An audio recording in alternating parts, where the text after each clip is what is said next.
Well, welcome back. Now, a moment ago we saw that the Judaizers wanted the Philippians to become Jewish in order to make themselves more securely Christian. In a moment we're going to see that Paul did actually the exact opposite of that. But first, let's just think about the things that we sometimes do that we can lean on to give us assurance. Some of us might be younger and we might lean on our parents. When we feel insecure, we might look at the strong faith of our mum and dad and think that we must be safer because of that. Some of us might lean on our gifts. These might be overt spiritual gifts such as teaching or prophecy or speaking in tongues.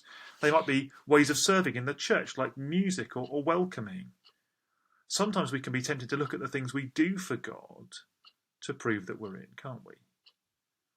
Some people will look to their roles in church.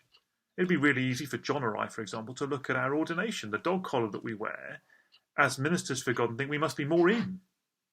I don't think that, but I know that lots of people in the Roman Catholic Church have thought like that for centuries. And maybe you are tempted to look at ordained ministers and think that they must be more holy than you. We aren't. And maybe that makes you feel less secure yourself. My point is that although we aren't tempted to get circumcised, we're all tempted to look at the things we do or are in order to build our confidence that we're safely in with God. So Paul's example here is going to be really helpful for us, isn't it? Because Paul went the other way. Now, Paul shows us two things, I think, in this passage about himself. First, he shows us that nobody has better credentials than him to be in with God from what he's done. And then he tells us that he gave up all of that in order to put his trust in Jesus alone. So take a look at verse 4 with me, halfway through the verse. Let me read. If someone else thinks they have reasons to put confidence in the flesh, I have more. Do you think getting circumcised is going to make you more in with God? Well, that won't get you in as far as I was in, says Paul.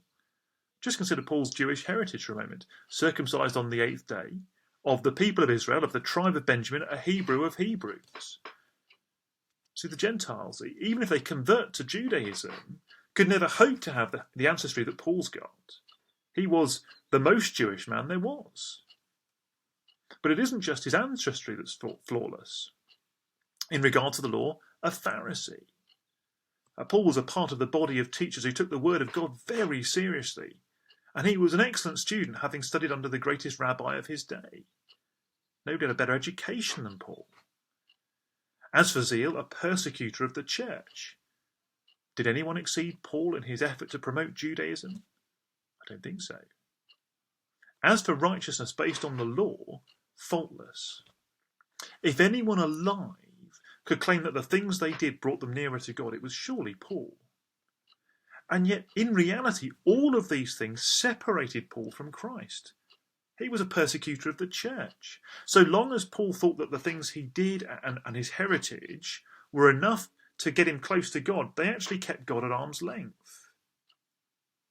And so verse 7, gloriously verse 7. But whatever were gains to me, I now consider loss for the sake of Christ. Paul had to let go of everything he'd once relied upon in order to take fully hold of Christ. These deadly teachers want the Philippians to let go of Jesus in order to cling to their own works. But Paul did the opposite. He let go of all of his works, all of his credentials, and took hold of Christ. In a moment, we're going to consider how we can safely cling to Christ and keep clinging to him. But first, we're going to sing again. And we're going to sing "And Can It Be" with that immortal line, so reminiscent of Paul. My chains fell off, my heart was free. I rose, went forth, and followed thee. Let's sing together, shall we?